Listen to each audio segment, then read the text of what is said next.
O ar no hospital sírio-libanês era um paradoxo, uma mistura rarefeita de antisséptico e perfume caro. Nos corredores de mármore travertino, o som era abafado, absorvido pelos tapetes persas e pela solenidade do dinheiro. Era um lugar onde a morte era uma falha de serviço, não uma inevitabilidade. E Heitor Montenegro, um homem que construíra um império digital de 100 bilhões de reais sobre a premissa de que nada era inevitável, estava a descobrir as limitações da sua fé. O seu filho, Davi, de 10 anos, jazia num leito da ala pediátrica oncológica, um santuário de tecnologia e desespero que ocupava um andar inteiro. O quarto parecia mais uma suíte do Hotel Fasano do que uma câmara de hospital, com painéis de madeira de lei, janelas que iam do chão ao teto, com vista para os jardins suspensos, e um tablet de última geração ao lado da cama, carregado com todos os jogos e filmes que um menino poderia desejar. Mas a palidez serosa na pele de Davi, a fragilidade dos seus membros finos contra os lençóis de 1000 fios, zombava de todo aquele luxo. A leucemia mieloide aguda não se importava com o preço das ações da Omnitec, nem com a influência do seu pai. Heitor observava o filho, através do vidro, o seu terno Zegna de corte impecável parecendo uma armadura inútil.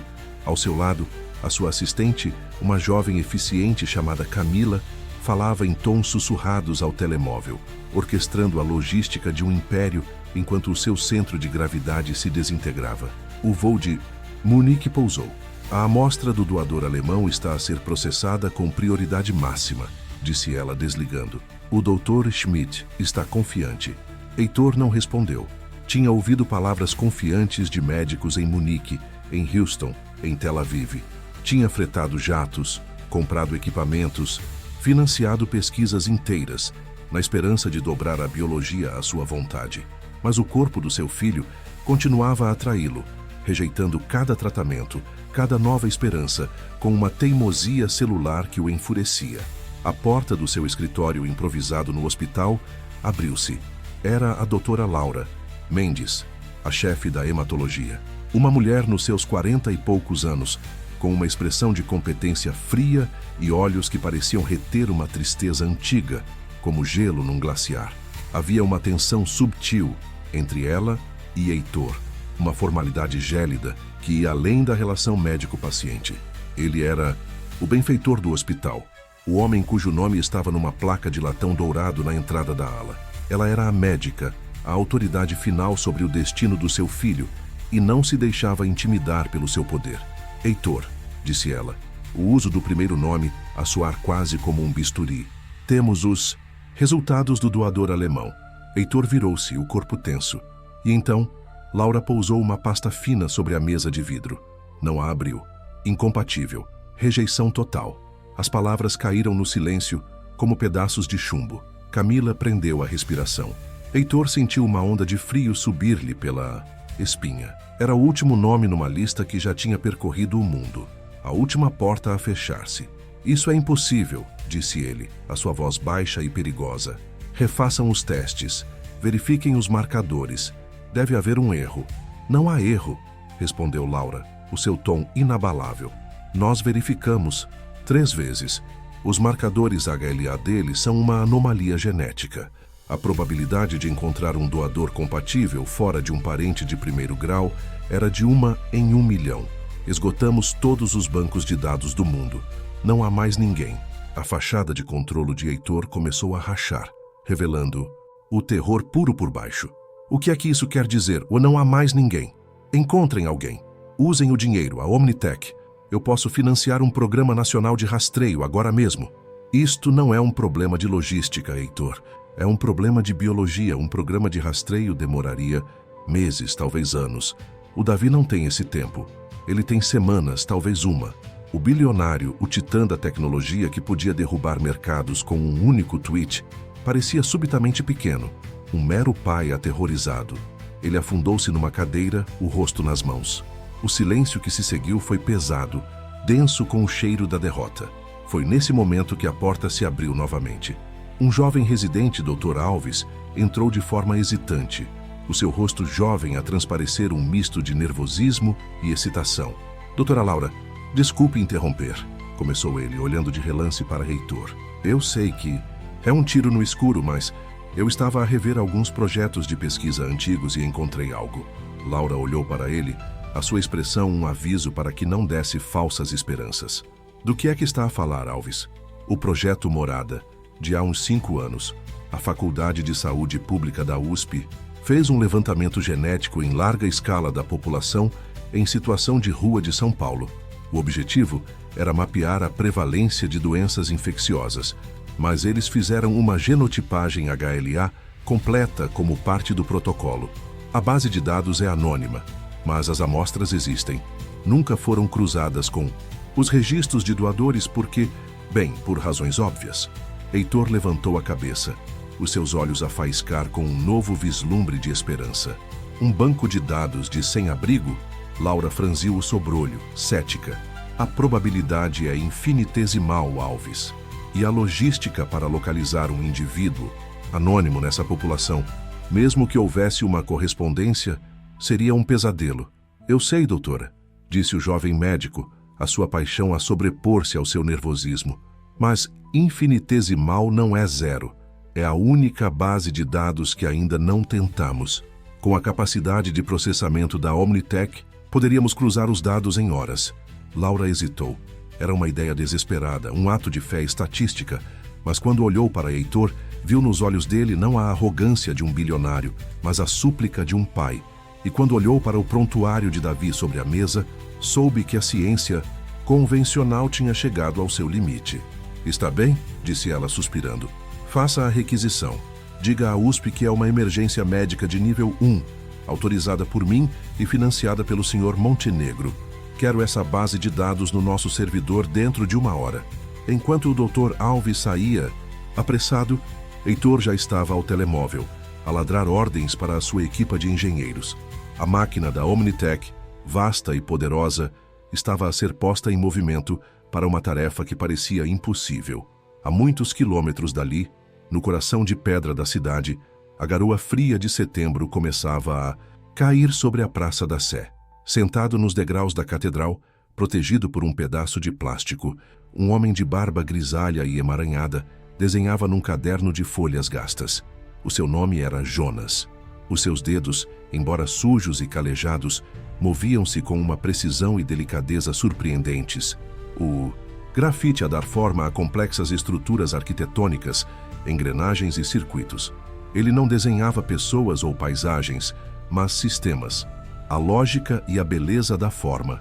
Ele sentiu o frio a infiltrar-se no seu casaco roto, um frio que já não o incomodava, pois tornara-se parte dele.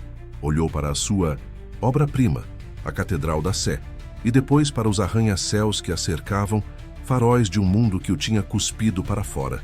Ele não sentia raiva, apenas uma resignação melancólica, a aceitação de uma engrenagem partida num sistema implacável. Ele não sabia, não podia saber, que a 20 quilômetros de distância, num supercomputador arrefecido a nitrogênio, o seu código genético, colhido anos antes num teste de tuberculose num abrigo municipal, estava a ser comparado com o de um menino que ele nunca conhecera. No hospital, Dr. Laura observava as linhas de código a correr no ecrã gigante do centro de comando que Heitor tinha montado. Era uma exibição obscena de poder. Milhões de pontos de dados a serem cruzados em nanosegundos. Parecia inútil, fútil.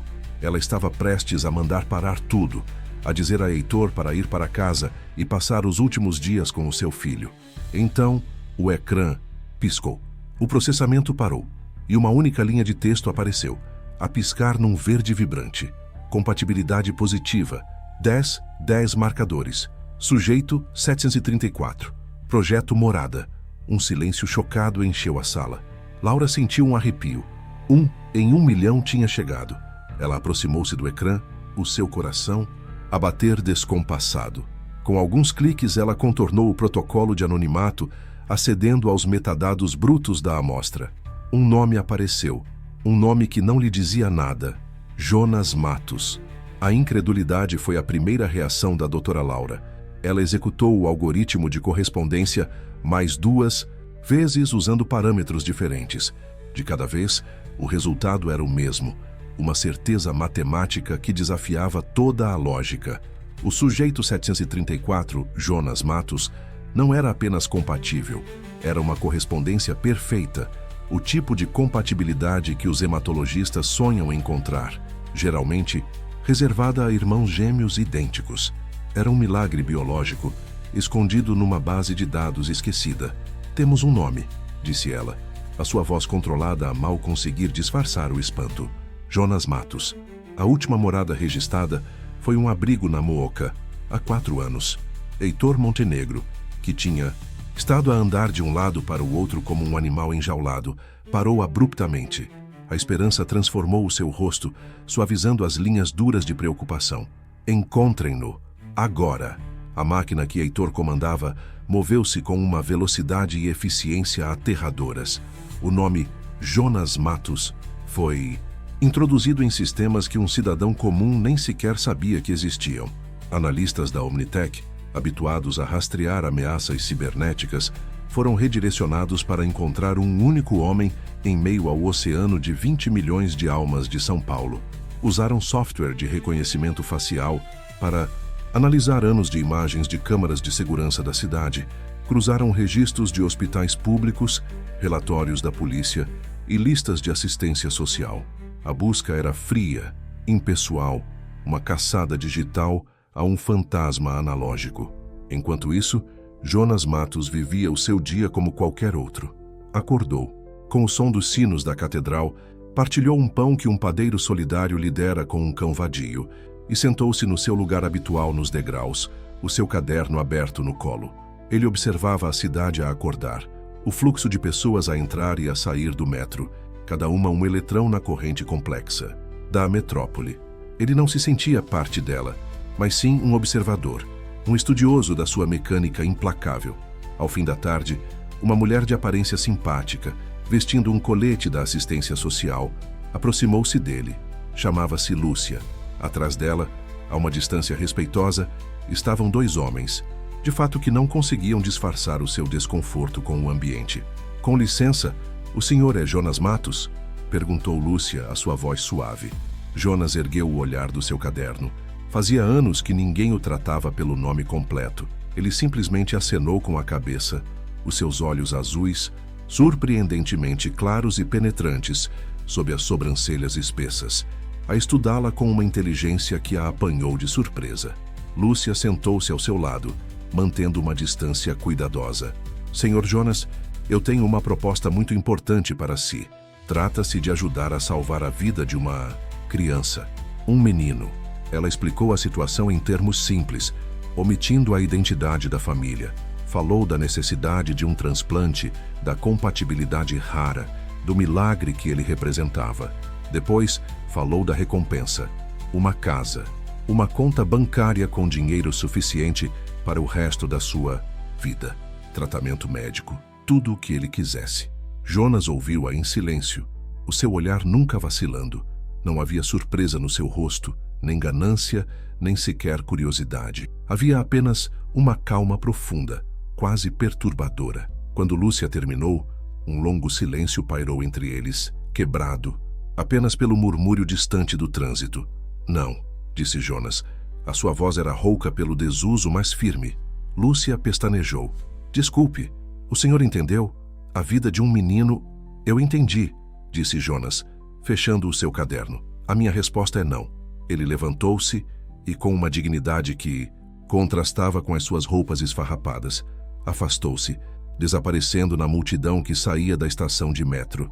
Lúcia ficou sentada, estupefata. Os 2 homens de fato aproximaram-se, os seus rostos uma máscara de frustração. A notícia da recusa chegou a Heitor como um soco no estômago. A sua esperança transformou-se em fúria, incompreensão. Como podia alguém, especialmente alguém que não tinha nada, recusar a oportunidade de salvar uma criança e ao mesmo tempo a si mesmo? "Ele não quer dinheiro?", gritou Heitor ao telefone. "Ofereçam mais, ofereçam o dobro, descubram o que ele quer." Mas as tentativas subsequentes foram igualmente infrutíferas. Jonas recusava-se a falar com eles. Frustrado e a ficar sem tempo, Heitor tomou uma decisão. Iria ele mesmo. Se o dinheiro não podia comprar aquele homem, talvez o poder pudesse intimidá-lo. Naquela noite, A garoa tinha se transformado numa chuva fria e persistente. Um Mercedes-Benz blindado parou silenciosamente perto da Praça da Sé. Heitor saiu, protegido por um guarda-chuva segurado por um dos seus seguranças. O seu terno caro, os seus sapatos italianos, pareciam absurdamente deslocados no chão molhado e sujo da praça. Eles encontraram Jonas abrigado numa marquise, envolto num cobertor fino. A luz amarelada de um poste de iluminação lançava sombras longas e fantasmagóricas. "Deixem-me sozinho com ele", ordenou Heitor aos seus homens. Ele aproximou-se, o seu rosto uma máscara de autoridade calculada. "Jonas Matos, acho que não percebeu a gravidade da situação. O meu filho está a morrer." Jonas ergueu a cabeça lentamente.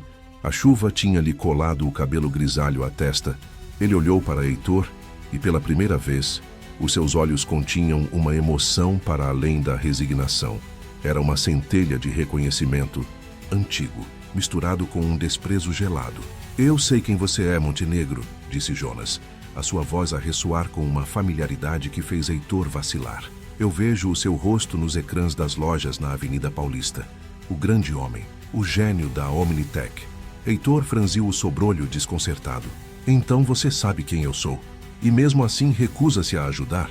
Jonas levantou-se lentamente, o seu corpo magro e curvado a parecer por um instante mais alto do que o bilionário.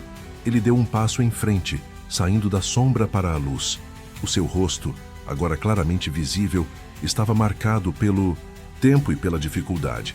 Mas a estrutura óssea, o formato dos olhos, havia algo terrivelmente familiar. "Ajudar você?" Jonas riu, um som seco e sem alegria. "Isso é engraçado." Ele deu mais um passo, diminuindo o espaço entre eles. "Você não se lembra de mim, pois não, Hecht? Afinal, faz muito tempo." O uso do velho apelido, um nome que ninguém usava há mais de 15 anos, atingiu Heitor como um raio. O seu cérebro lutou para conectar a figura à sua frente com as memórias que ele tinha enterrado fundo na fundação do seu império. O rosto do seu antigo sócio, o seu melhor amigo, o homem que ele tinha destruído. O choque no rosto de Heitor foi total, inegável. A sua compostura desmoronou-se, substituída por um pânico pálido. "Jonas", sussurrou ele, a palavra a sair-lhe como um fantasma. "Eu pensei que você estava morto." "Quase", respondeu Jonas, os seus olhos azuis a arder com a intensidade de uma década e meia de dor e raiva contidas. "Mas eu sou mais resistente do que você pensava." Ele olhou para o carro de luxo, para os seguranças, para a vida que Heitor tinha construído sobre as suas ruínas. "Agora você precisa de mim. O universo tem um sentido de humor cruel, não é verdade?" Heitor, cambaleando com a revelação, tentou recuperar o controlo. "Jonas, eu posso explicar. O dinheiro, a casa, é tudo seu, mas eu dou-lhe metade de tudo." Jonas levantou a mão, silenciando-o. "Guarde as suas mentiras e o seu dinheiro sujo. Eu não quero nada. Que venha de si." "Então, o que é que você quer?" perguntou Heitor, a sua voz um fio de desespero. "Pelo amor de Deus, Jonas, o meu filho." Jonas aproximou-se até ficarem a centímetros um do outro. O cheiro da rua e da chuva misturava-se com a colônia cara de Heitor. "Eu quero a verdade", disse. Jonas, a sua voz baixa, mas a carregar o peso de anos de injustiça. "Eu quero que você vá a público. Quero que conte a toda a gente o que fez. A fraude, a sabotagem, como roubou a nossa empresa, a Nexus, e me deixou a levar com as culpas enquanto construía a Omnitech sobre a nossa tecnologia." Rosto de Heitor ficou branco. A exigência era impensável. Seria a sua ruína total. Jonas viu a resposta nos seus olhos. "Você não vai comprar a vida do seu filho com dinheiro, Hecht", disse ele, o seu olhar a trespassá-lo. "Você vai confessar para salvá-la." Heitor regressou ao hospital como um sonâmbulo, o eco das palavras de Jonas a reverberar no silêncio da sua mente. O fantasma que ele pensava ter exorcizado há 15 anos não só estava vivo, como detinha o poder de vida ou morte sobre o seu filho. A ironia era tão esmagadora, tão perfeitamente cruel, que parecia ter sido arquitetada por uma força cósmica vingativa. Ele entrou na sua suíte de comando no hospital e serviu-se de um uísque, a mão a tremer ligeiramente. A sua mente, habitualmente um mecanismo de precisão focado em lucros e aquisições, estava um caos. Confessar era suicídio.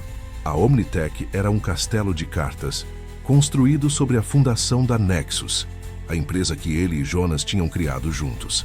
A tecnologia de compressão de dados que tinha sido seu primeiro grande sucesso, a tecnologia que ele patenteou como sua, tinha sido desenvolvida por Jonas.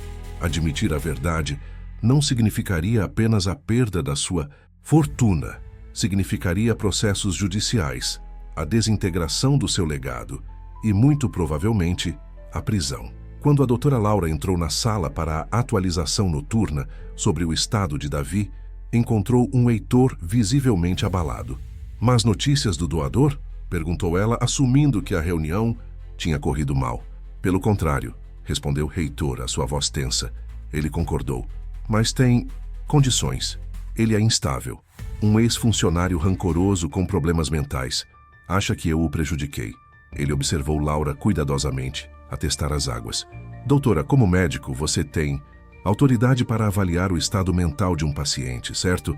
Se um doador essencial estivesse a agir de forma irracional, a pôr uma vida em risco, não haveria uma forma de intervir pelo bem maior?" Laura sentiu um alarme subtil a tocar. A sugestão era clara. Ele queria que ela declarasse Jonas mentalmente incompetente para forçar a doação. Era legalmente complexo, mas não impossível, especialmente com o poder e a influência dele. "A competência de um doador é uma questão ética muito séria, Heitor", disse ela, o seu tom a arrefecer. "Eu precisaria de uma avaliação psiquiátrica completa. E mesmo assim, um tribunal hesitaria em forçar um procedimento tão invasivo." "Mas é uma possibilidade", insistiu Heitor. "É uma possibilidade que eu não estou disposta a explorar com base numa alegação de rancor", retorquiu ela, os seus olhos a estreitarem-se. Havia algo naquela história que não batia certo. O desespero de Heitor parecia ir além da preocupação de um pai. Cheirava a medo. Depois de sair da sala de Heitor, a curiosidade profissional de Laura transformou-se numa suspeita persistente. Ela sentou-se no seu escritório, a luz do monitor a banhar o seu rosto na escuridão. O nome Jonas Matos pairava na sua mente. Um ex-funcionário, instável. Com um simples acesso à base de dados do hospital, ela procurou o nome. Nada. Depois, expandiu a busca para registros públicos. E foi aí que o encontrou. Jonas Matos, cofundador e diretor de tecnologia da Nexus Innovations, uma startup promissora de tecnologia do início dos anos 2000. O outro cofundador, Heitor Montenegro. Laura mergulhou mais fundo, abrindo um arquivo de velhos artigos de jornais digitais. Encontrou a história. Falha catastrófica em servidor do Banco Futura derruba sistema financeiro. Nexus Innovations culpada. O artigo detalhava como um bug no software da Nexus tinha causado perdas de milhões, levando à falência da startup. A culpa, segundo o artigo e as subsequentes ações judiciais, recaíra inteiramente sobre Jonas Matos, o gênio irresponsável por trás do código defeituoso. Heitor Montenegro, o CEO, tinha sido elogiado pela sua gestão da crise, vendendo os ativos restantes da empresa, incluindo as patentes principais, para fundar uma nova empresa, a Omnitech. Laura sentiu um nó no estômago. A história era demasiado limpa. A queda de um homem e a ascensão de outro, demasiado perfeitas. Depois encontrou a ação judicial que Heitor tinha movido contra Jonas. Foi o golpe final, que o arruinou financeiramente e o transformou num pária na indústria tecnológica. E foi então que um outro nome, enterrado nos anexos legais do processo como testemunha-chave da negligência de Jonas, a fez congelar. Um nome que ela não lia há 15 anos, um nome que pertencia a um fantasma na sua própria vida, Ricardo Mendes, o seu marido. A sala começou a girar. De repente, ela não estava mais no seu escritório em 2025. Flashback, ano de 2010. Ela estava num apartamento mais pequeno, mais barulhento. A sua carreira como médica ainda a despontar. Ricardo, o seu Ricardo, estava curvado sobre um teclado, os seus olhos vermelhos de exaustão e café. Ele era o programador principal na Nexus, o braço direito de Jonas, um homem que ele idolatrava. "Não faz sentido, Laura", dizia ele noite após noite. "O código do Jonas é perfeito. Eu vi-o. testei-o centenas de vezes. Esta falha foi externa. Alguém a introduziu no sistema na noite da implementação, mas os registros foram apagados. O Heitor está a dizer que fui eu, que fui negligente na supervisão. Laura lembrava-se do pânico nos olhos dele, da forma como o Heitor, com a sua equipa de advogados implacáveis, os isolou, como as provas foram manipuladas, os e-mails editados, os testemunhos distorcidos para pintar Ricardo como o bode expiatório principal, o escudo humano para proteger Jonas, que por sua vez era o escudo para proteger Heitor. Mas Heitor, numa reviravolta de mestre, traiu ambos, oferecendo a Ricardo um acordo para testemunhar contra Jonas em troca de clemência, e depois usando esse testemunho para destruir Jonas e, ao mesmo tempo, desacreditar Ricardo como um funcionário incompetente. A humilhação pública, a perda do emprego, a mancha no seu nome. Para um homem como Ricardo, cujo orgulho estava entrelaçado com a elegância do seu código, foi uma sentença de morte. A falha nos travões do seu carro numa estrada chuvosa perto de Santos, considerada um acidente pela polícia, nunca lhe pareceu acidental. Ela sabia, no fundo da sua alma, que ele tinha desistido. Presente. Laura olhava para o ecrã do computador, o seu rosto um mapa de dor redescoberta. As peças do puzzle, espalhadas por 15 anos de luto reprimido, encaixaram-se com uma clareza brutal e devastadora. Jonas Matos não era um estranho. Era o homem que o seu marido tinha admirado, o homem que Ricardo morrera a tentar, em vão, proteger. Heitor Montenegro não era apenas um bilionário arrogante. Era o arquiteto da sua viuvez, o homem que tinha destruído a sua família e continuado a construir um império sobre as suas cinzas. E Davi, o menino inocente a morrer a poucos metros de distância, a criança que ela tinha jurado salvar, era o filho do seu monstro pessoal. A ironia cósmica não era apenas de Heitor, era dela também. O universo tinha-a colocado numa posição de poder inimaginável sobre o homem que lhe tinha tirado tudo. A vida do seu filho estava literalmente nas suas mãos. O juramento de Hipócrates e o desejo visceral por uma justiça há muito adiada travaram uma guerra dentro dela. O peso daquele dilema moral ameaçava esmagá-la. O mundo de Heitor Montenegro, antes um universo ordenado regido por algoritmos e projeções de lucro, estava a mergulhar no caos. A sua recusa em dar uma explicação clara sobre o atraso no transplante do filho estava a gerar ondas de choque na Omnitech. Membros do conselho de administração, homens e mulheres impiedosos que só entendiam a linguagem da certeza e do crescimento, começaram a fazer perguntas. O preço das ações, sensível a qualquer sinal de instabilidade do seu líder visionário, sofreu uma ligeira, mas preocupante queda. O império que ele tinha construído para se proteger do mundo estava a tornar-se uma prisão dourada, as suas paredes a estreitarem-se à sua volta. Mas a sua maior batalha estava a ser travada nos corredores silenciosos do hospital. Doutora Laura solicitou uma reunião privada com ele. Quando ele entrou no escritório dela, a frieza no ar era palpável. Não havia mais deferência para com o benfeitor do hospital. Havia apenas o olhar firme de uma mulher que via através dele. Eu investiguei o caso da Nexus, disse ela sem rodeios. A sua voz era calma, clínica, o que a tornava ainda mais devastadora. Eu sei quem é Jonas Matos. E sei o que você lhe fez. Heitor sentiu o chão a desaparecer sob os seus pés. Ele abriu a boca para protestar, para negar, mas o olhar dela o deteve. O meu marido era Ricardo Mendes, continuou Laura, cada palavra a cair como um martelo sobre a consciência de Heitor. Ele era o programador principal da Nexus. Ele morreu semanas depois de você o ter forçado a testemunhar contra Jonas. A sua morte foi considerada um acidente. Eu nunca acreditei nisso. Heitor afundou-se na cadeira à frente da secretária dela, o seu rosto uma máscara de choque e pavor. De todas as variáveis, de todas as consequências que ele tinha calculado, esta era uma impossibilidade astronômica que ele nunca poderia ter previsto. A médica do seu filho era a viúva do homem que ele tinha usado como peão no seu jogo de traição. Gaguejou ele. Eu não sabia. Não, disse Laura, o seu controlo a ser a única coisa que impedia a sua voz de tremer de raiva. Você não se importou.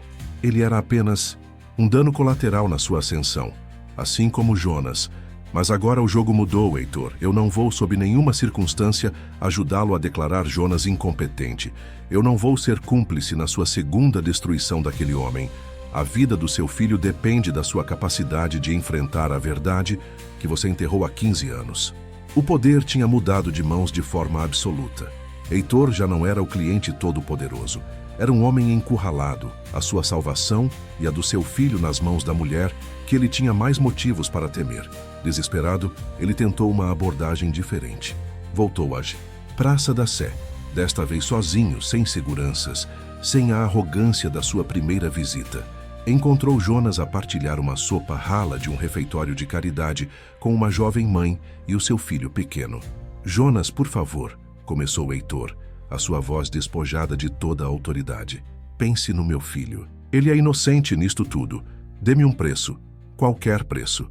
Jonas terminou a sua sopa em silêncio. Depois, levantou-se. Venha comigo. Ele levou Heitor numa visita guiada ao seu mundo. Mostrou-lhe o canto úmido sob o viaduto onde dormia nas noites mais frias. Apresentou-o a outros moradores da praça, um professor universitário que perdeu tudo para o álcool, uma família que fugiu da violência doméstica, jovens que foram expulsos de casa. Cada rosto era uma história de um sistema que os tinha quebrado. Isto não é sobre dinheiro, Hecht, disse Jonas, a sua voz suave, mas inflexível. Você não entende, pois não? O dinheiro é o que você usou para me destruir. Como pode ser ele a minha salvação? Você tirou-me o meu trabalho, a minha reputação, o meu nome. A única coisa que me restou foi a minha integridade, a certeza de que eu não fiz o que eles disseram que eu fiz. E agora você quer que eu venda a última coisa que tenho para salvar o filho do homem que me roubou todo o resto? Ele parou em frente à majestosa fachada da catedral. A minha dignidade não tem preço, Heitor. A sua confissão é o único remédio, não para a minha dor, mas para a sua doença. A doença que o fez pensar que podia construir um império sobre a vida de outras pessoas, sem nunca ter de pagar a conta. A conversa não deixou Heitor com nada, apenas com a certeza absoluta da intransigência de Jonas. Ele regressou ao hospital, sentindo o laço a apertar-se. E foi então que a crise que todos temiam aconteceu. Alarme soou na unidade pediátrica. Davi estava a ter uma crise respiratória.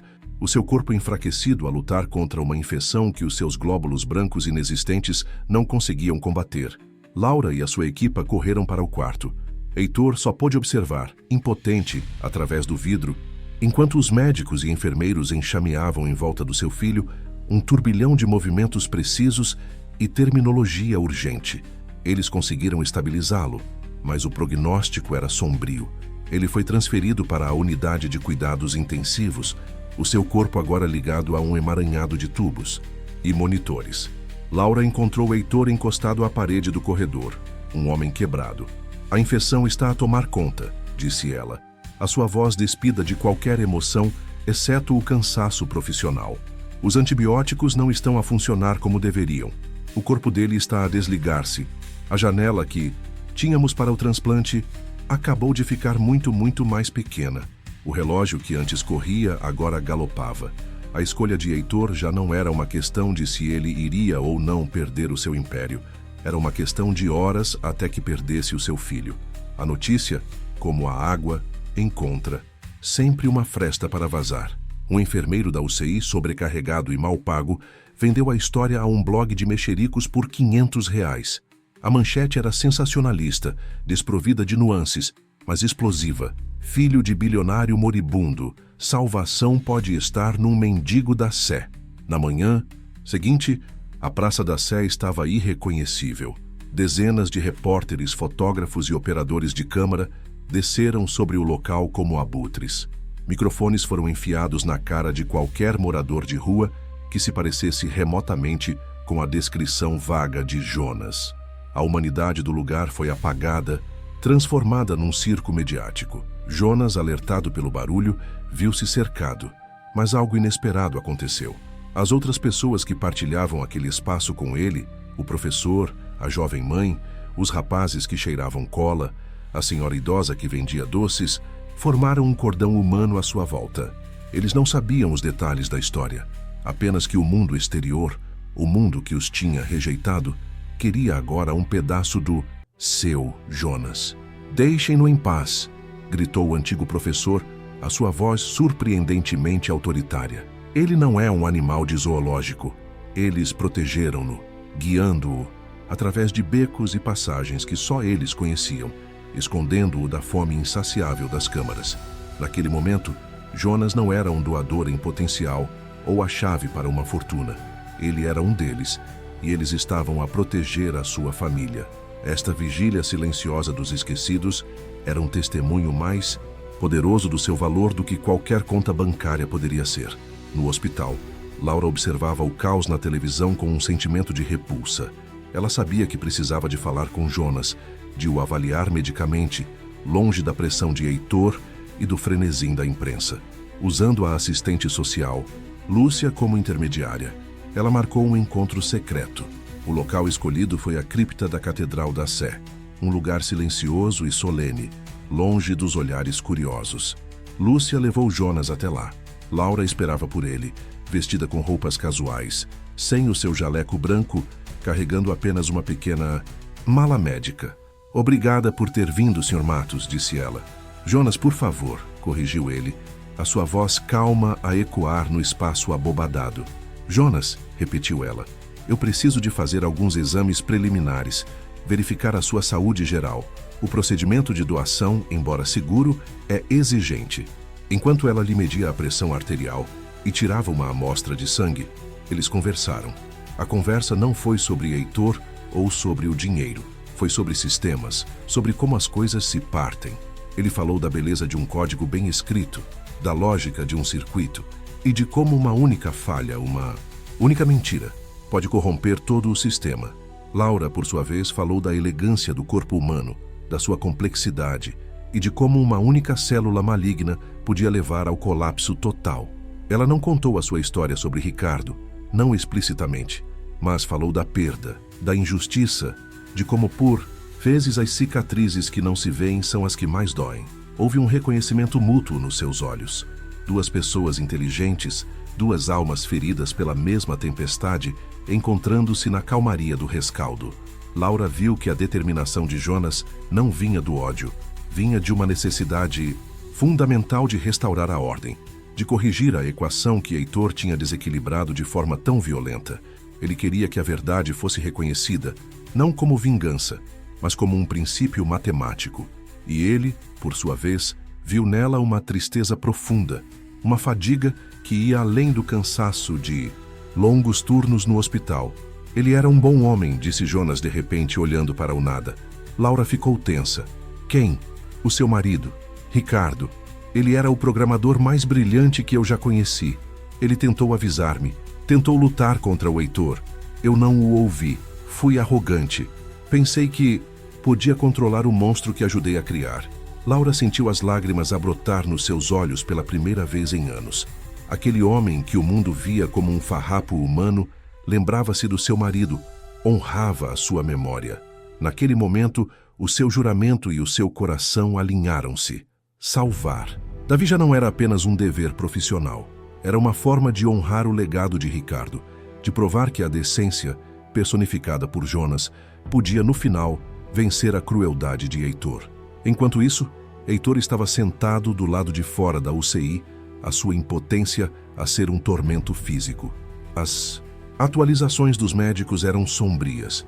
O corpo de Davi estava a ceder. Pela primeira vez, Heitor permitiu-se sentir a dor sem o filtro da raiva ou do poder. A sua mente derivou para o passado. Lembrou-se de Davi quando era pequeno, a construir castelos de Lego que eram sempre mais altos e mais complexos do que os das outras crianças. Lembrou-se do brilho nos olhos do filho quando ele lhe explicou um conceito de programação pela primeira vez. Ele viu em Davi o mesmo gênio, a mesma paixão pela criação que tinha visto em Jonas. E, com uma clareza dolorosa, ele lembrou-se do momento exato em que a sua alma se partiu. A reunião no Banco Futura após a falha do sistema. A pressão, o medo de perder tudo, de voltar a ser o rapaz pobre de Itaquera. Os advogados do banco ofereceram-lhe uma saída, um bode expiatório. E ele, fraco e aterrorizado, Olhou para o seu melhor amigo do outro lado da mesa e fez a sua escolha. Ele escolheu a riqueza em vez da lealdade, a ambição em vez da honra, e tinha estado a fugir dessa escolha desde então. A criança a morrer naquela cama não era apenas o seu filho, era o espelho da sua própria inocência perdida, um lembrete vivo do homem que ele poderia ter sido. O preço para salvar Davi não era a sua empresa ou a sua fortuna, era a sua alma. A questão era se ainda restava alguma coisa para salvar. A noite caiu sobre São Paulo, mas no interior da UCI do Sírio-Libanês, o tempo tinha perdido o seu significado.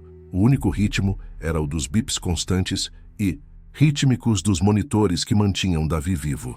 Pouco depois da meia-noite, esse ritmo quebrou-se. Um alarme agudo e prolongado cortou o silêncio. Um som que gelou o sangue de Heitor no corredor. Davi estava a ter uma paragem cardíaca. Laura e a sua equipa de reanimação entraram em ação com uma eficiência ensaiada.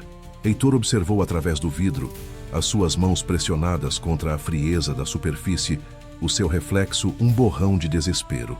Ele viu o pequeno peito do seu filho a ser comprimido, ouviu as ordens gritadas, viu o desfibrilador a ser carregado. A descarga elétrica fez o corpo de Davi arquear-se na cama. Uma vez, duas vezes. No terceiro choque, o ritmo sinusal regressou, fraco, instável, mas presente. A crise imediata tinha passado, mas a mensagem era inequívoca. O corpo de Davi não aguentaria outra. Laura saiu da UCI, o seu rosto pálido e tenso. Ela tirou a máscara e a exaustão nos seus olhos era profunda. Conseguimos trazê-lo de volta, disse ela, a sua voz baixa, desprovida de qualquer tom de vitória. Mas o coração dele está extremamente fraco.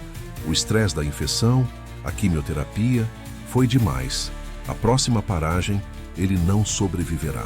Heitor, já não estamos a falar de semanas ou dias. Estamos a falar de horas. O transplante tem de começar antes do amanhecer, ou não haverá nada para salvar. O ultimato final. Não da parte de Jonas, não da parte de Laura, mas da própria mortalidade. Enquanto Heitor absorvia o golpe, o seu telemóvel vibrou. Era o seu chefe de segurança jurídica, um homem chamado Bastos, cuja especialidade era fazer problemas desaparecerem. Senhor Montenegro, disse Bastos, a sua voz calma e conspiratória. Temos uma solução. Uma juíza da vara de família, a doutora Almeida. Ela deve-nos alguns favores. Podemos conseguir uma liminar de emergência, com a avaliação certa, e aqui ele fez uma pausa significativa, de um psiquiatra cooperante. Podemos argumentar que o doador está a sofrer de um delírio persecutório que o torna incapaz de tomar decisões racionais. O tribunal pode nomear o Estado como seu tutor legal, que por sua vez autorizará a doação em seu nome. É limpo, é rápido e é legal. Pela manhã o seu homem estará na mesa de operações, quer queira, quer não. Era a saída. A solução do velho Heitor. Uma manobra de poder limpa e implacável que esmagaria Jonas de uma vez por todas, preservaria o seu segredo e salvaria o seu filho. Era a personificação da doença da sua alma, a tentação de resolver um problema moral com uma demonstração de força bruta. Ele só precisava de dizer sim, mas antes que pudesse responder, Laura aproximou-se. Ela devia ter ouvido a sua parte da conversa, pois o seu olhar era de um desprezo gelado. Ela não disse nada sobre o que ouviu. Em vez disso, ofereceu-lhe a outra porta. Eu falei com Jonas, disse ela, a sua voz firme. Ele está a postos. Ele sabe da condição do Davi. A equipa cirúrgica está toda aqui à espera. A sala de operações está a ser preparada. Eu posso iniciar o procedimento de extração da medula dentro de 1 hora. Ela fez uma pausa, os seus olhos a cravarem-se nos dele, forçando-o a enfrentar a encruzilhada da sua vida. A escolha é sua, Heitor. Você pode usar os seus advogados e os seus juízes.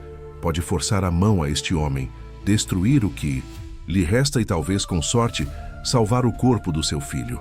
Ou pode fazer o que ele pede. Pode confessar. Pode perder o seu império, o seu nome, o seu orgulho, e salvar não só a vida do seu filho, mas talvez o que resta da sua própria alma.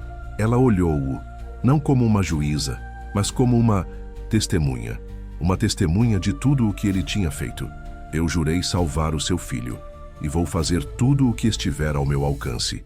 Mas a decisão que vai determinar se eu terei sucesso não é médica, é sua, e tende a tomar agora. Ela afastou-se, deixando-o sozinho no corredor esterilizado, preso, entre dois futuros impossíveis. O seu telemóvel ainda estava na sua mão. A voz de Bastos a perguntar se ele ainda estava na linha. Ele olhou para o telemóvel, o caminho fácil, o caminho sombrio. Depois, olhou para a porta da UCI, para o seu filho a lutar por cada respiração. Ele desligou o telemóvel, sem dizer uma palavra. Lentamente, como um homem a caminhar contra uma corrente forte, ele dirigiu-se para a pequena capela do hospital. Era um espaço ecumênico, silencioso, que ele próprio tinha financiado com uma doação generosa anos antes. Um gesto para polir a sua imagem pública. Ele nunca tinha posto os pés lá dentro. A capela estava vazia. Ele sentou-se no banco da frente, o silêncio a ser mais ensurdecedor do que os alarmes da UCI. Ele não rezou. Não sabia como. Em vez disso, encarou o abismo dentro de si mesmo. Viu o rapaz assado de Itaquera, o jovem ambicioso, o traidor, o titã impiedoso. E finalmente o pai aterrorizado. Todas as suas versões estavam ali a exigir uma resposta. Salvar a sua criação, a Omnitech, o seu escudo contra o mundo? Ou salvar a sua única criação que realmente importava, o seu filho? Depois do que pareceu uma eternidade, ele levantou-se. Havia uma nova calma no seu rosto. Não era paz, mas resolução. A agonia da indecisão tinha terminado. Ele saiu da capela e pegou no seu telemóvel. Mas não ligou a Bastos. Ligou a Camila, a sua assistente. Camila, disse ele, a sua voz firme, desprovida de qualquer hesitação. Prepare uma coletiva de imprensa para as 6 da manhã. Reserve o maior auditório que conseguir e prepare um comunicado para a CVM. A Omnitech terá um novo CEO interino a partir de amanhã. A decisão estava tomada. O amanhecer traria a sua execução. O auditório estava a abarrotar. A convocatória de uma coletiva de imprensa de emergência às 6 da manhã por Heitor Montenegro tinha enviado ondas de choque pelos mundos financeiro e tecnológico. Especulava-se sobre uma fusão gigantesca, uma aquisição hostil ou talvez uma descoberta tecnológica revolucionária. Ninguém, nem mesmo os analistas mais cínicos, poderia ter previsto o que estava para acontecer. Heitor subiu ao palco. As luzes dos flashes explodiram, uma centena de estrelas a piscar. Ele não parecia um titã da indústria, mas um homem a caminho do seu próprio cadafalso. Estava pálido. O seu fato caro parecia não lhe pertencer, mas os seus olhos estavam firmes, focados. Ele dispensou o discurso que Camila lhe tinha preparado e falou diretamente para os microfones, a sua voz a ecoar no silêncio expectante. Bom dia. Eu não vos chamei aqui para falar sobre a Omnitech, começou ele, a sua voz calma. Chamei-vos aqui para falar sobre a Nexus, Inovações, e sobre um homem chamado Jonas Matos. Uma onda de murmúrios percorreu a sala. A Nexus era uma nota de rodapé esquecida na história da tecnologia. E então, metodicamente, sem emoção, como se estivesse a apresentar um relatório trimestral, Heitor confessou tudo. Ele detalhou o bug no software do Banco Futura, explicando como tinha sido deliberadamente introduzido por um concorrente, mas que ele tinha usado a oportunidade para os seus próprios fins. Descreveu como fabricou provas, como pressionou e manipulou a sua equipa, incluindo um jovem programador brilhante chamado Ricardo Mendes. E finalmente detalhou como culpou de tudo o seu sócio e amigo, Jonas Matos, orquestrando uma campanha de difamação e ações judiciais que o destruíram completamente, enquanto ele usava a propriedade intelectual roubada para fundar a Omnitech. Tudo o que a Omnitech é hoje, disse ele, olhando diretamente para a câmara principal, foi construído sobre uma mentira e sobre a ruína de um homem bom. Eu roubei a sua vida, o seu trabalho e o seu nome, e fiz isto por ganância e por medo. Nos ecrãs de televisão por trás dele, o gráfico das ações da Omnitech, que era transmitido em direto, começou a mergulhar. Era uma queda livre, um penhasco digital. Em tempo real, perante o mundo, o império de Heitor Montenegro estava a ser demolido, tijolo por tijolo, pela sua própria mão. A 20 quilômetros de distância, num pequeno quarto nos fundos de uma igreja que servia de abrigo, Jonas assistia à transmissão numa televisão antiga. Ele não estava sozinho. O professor, a jovem mãe, a senhora dos doces e outros membros da sua família das ruas estavam com ele, em silêncio. No rosto de Jonas não havia um pingo de triunfo, nem de alegria, nem de vingança. Havia apenas uma: libertação profunda, como se um peso que ele carregara durante 15 anos tivesse finalmente sido pousado. O seu corpo pareceu relaxar, a tensão a abandonar os seus ombros. Quando Heitor terminou de falar, Jonas simplesmente acenou uma vez com a cabeça. Estava feito. A equação estava corrigida. Começou então uma sequência de eventos paralelos, um balé de destruição e criação. Numa sala de reuniões de vidro no topo de um arranha-céu na Faria Lima, Heitor enfrentava o seu conselho de administração. As suas caras eram uma mistura de fúria e pânico. Gritos, acusações, advogados a falar de violações do dever fiduciário. Ele foi destituído do seu cargo, despojado do seu poder, o seu nome a tornar-se sinônimo de fraude. O mundo que ele conhecia estava a desmoronar-se. Ao mesmo tempo, no mundo esterilizado do Hospital Sírio-Libanês, Jonas Matos estava a ser preparado para o procedimento. Vestiram-lhe uma bata de hospital, inseriram-lhe um acesso intravenoso no braço. Ele, que não tinha tido um teto decente sobre a sua cabeça durante anos, estava agora no epicentro da mais avançada tecnologia médica. A sua transição de uma existência invisível para o centro de uma operação de salvamento de milhões de dólares era vertiginosa e surreal. A cena culminou em 2 salas de operações adjacentes, separadas por uma parede de vidro. Numa sala, Jonas estava deitado de bruços. Uma equipa médica, liderada por um especialista, realizava a extração da medula óssea da sua anca. O procedimento era delicado, focado. Na outra sala, Davi estava a ser preparado para receber o transplante. Ia supervisionar tudo. A ponte entre a destruição e a esperança estava a doutora Laura. Ela estava no seu elemento, uma figura de autoridade calma e focada no meio da tensão. A sua mente estava livre de vingança ou de dilema. Havia apenas a tarefa em mãos: salvar a vida da criança. A medula óssea, o elixir da vida, foi cuidadosamente colhida, processada e depois transportada os poucos metros que separavam as 2 salas. Laura administrou pessoalmente a transfusão, as preciosas células-tronco a pingar lentamente para a corrente sanguínea de Davi. Heitor, despojado do seu título e do seu império, esperava do lado de fora, no corredor, como qualquer outro pai. A sua armadura de poder tinha desaparecido, deixando-o vulnerável e exposto. O seu olhar encontrou o de Laura, através do vidro da porta. Não havia animosidade, nem perdão, nem sequer compreensão. Havia apenas um reconhecimento silencioso e partilhado. Estavam ligados para sempre por uma história terrível, e agora, por esta frágil e desesperada centelha de esperança. Passaram-se 3 semanas. As folhas das árvores nos jardins do hospital começaram a adquirir os tons de outono, indiferentes aos dramas humanos que se desenrolavam no seu interior.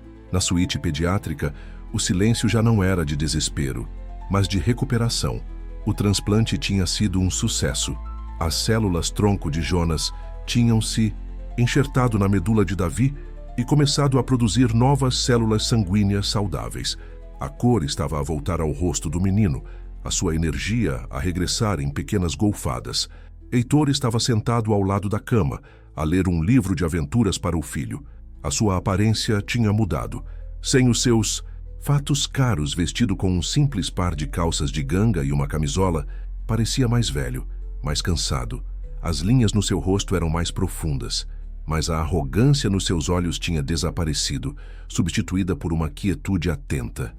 A sua fortuna estava dizimada, bloqueada por processos judiciais que se arrastariam por anos. Ele era um pária no mundo dos negócios, mas ali, naquele quarto, ele era apenas um pai. Pai, disse Davi, a sua voz ainda fraca. O homem, o que me deu o sangue novo, podemos agradecê-lo? Heitor engoliu em seco. Sim, filho, podemos. A conversa entre eles era mais simples, mais honesta do que tinha sido em anos. A queda do império tinha paradoxalmente libertado Heitor para ser o pai que ele nunca tivera tempo para ser. No outro andar do hospital, Jonas também se estava a recuperar. O seu corpo, embora enfraquecido pela vida na rua, era resiliente. Ele estava a ganhar peso, a sua mente sempre brilhante, estava a clarear com a nutrição adequada e o descanso. Ele recebeu uma visita. Era a doutora Laura. Ela entrou e sentou-se ao lado da sua cama. Trouxe-lhe um livro, uma biografia de Alan Turing. Achei que gostaria, disse ela. Obrigado, disse Jonas, a sua voz agora mais forte. Ficaram em silêncio por um momento. Então Laura falou, a sua voz suave. O nome do meu marido era Ricardo Mendes. Ele acreditava em si até ao fim. Jonas olhou para ela, os seus olhos azuis cheios de uma compreensão profunda. Eu sei, e lamento que a minha cegueira o tenha arrastado para o fundo comigo. Ele era um bom homem, o melhor de nós. Não havia necessidade de mais palavras. Naquele momento, um círculo de dor que durara 15 anos fechou-se, não com um estrondo, mas com um suspiro silencioso de reconhecimento e libertação. Jonas contou-lhe que, com o seu nome agora limpo, tinha recebido várias ofertas para voltar ao mundo da tecnologia. Mas ele estava a pensar noutra coisa. Queria usar os fundos que provavelmente receberia dos processos contra a Omnitech para criar uma fundação para as pessoas com quem tinha vivido, para lhes dar não caridade, mas ferramentas, educação, tratamento, uma segunda oportunidade. O projeto Morada, mas com um coração. Mais tarde naquele dia, Jonas recebeu outra visita. Heitor parou à porta do seu quarto, hesitante. A atmosfera estava carregada com o peso de décadas de business e de amizade, traição e perda. Heitor entrou. Não havia desculpas fáceis, nem pedidos de perdão. As palavras seriam ocas. Ele simplesmente parou ao lado da cama. Obrigado, disse Heitor. A palavra soava inadequada, pequena, mas era a única verdade que lhe restava. Jonas olhou para ele, o seu olhar a avaliar o homem à sua frente. Cuide do seu filho, respondeu ele. Não era perdão, estava longe disso, mas era uma forma de paz, uma permissão para seguir em frente. Quando Heitor se virou para sair, deixou algo na mesa de cabeceira. Era um pequeno caderno de folhas gastas, o mesmo que Jonas costumava carregar. Heitor tinha-o recuperado do abrigo na igreja. Dentro, nas primeiras páginas, estavam os esboços originais, os diagramas de fluxo, as ideias brilhantes que tinham sido a base da Nexus. Era um reconhecimento silencioso, uma devolução. O gênio de Jonas finalmente reconhecido pelo homem que o tinha negado. Meses depois, a primavera começava a pintar a cidade de verde. Dr. Laura saía do hospital sírio-libanês pela última vez. Tinha pedido a demissão. A sua experiência tinha-a mudado. Ela ia assumir a direção de uma pequena clínica comunitária no Capão Redondo, um lugar onde a medicina era menos sobre milagres tecnológicos e mais sobre cuidado e dignidade. Do outro lado da rua, em frente ao hospital, um carro parou. Davi, agora saudável, de cabelo a crescer de novo, saiu a rir, a correr atrás de uma bola. Atrás dele, Heitor sorria. Um sorriso genuíno, cansado, mas real. Ele parecia apenas um homem normal, a apreciar um momento com o seu filho. O seu olhar cruzou-se com o de Laura. Ele acenou com a cabeça, um gesto de respeito, de gratidão. Ela retribuiu o aceno. Nesse momento, outra figura aproximou-se do parque. Era Jonas. Estava de barba feita, vestindo roupas simples, mas limpas. Estava a conversar animadamente com um antigo professor da praça, a mostrar-lhe os planos para um novo centro de acolhimento num tablet. Ele já não era um fantasma nas sombras da catedral. Era um arquiteto de futuros. O seu olhar também encontrou o de Laura e depois o de Heitor. Por um breve instante, os três vértices daquele triângulo de dor e redenção ficaram ligados por um olhar. Não havia palavras, apenas um reconhecimento silencioso e partilhado do caminho que tinham percorrido, do preço imenso que cada um tinha pago e da frágil, mas resiliente, esperança que tinha nascido das cinzas do passado. A história não terminava com um final feliz e arrumado. Terminava com o início de 3 novas histórias, 3 jornadas de paz duramente conquistada, sob o sol de uma nova estação.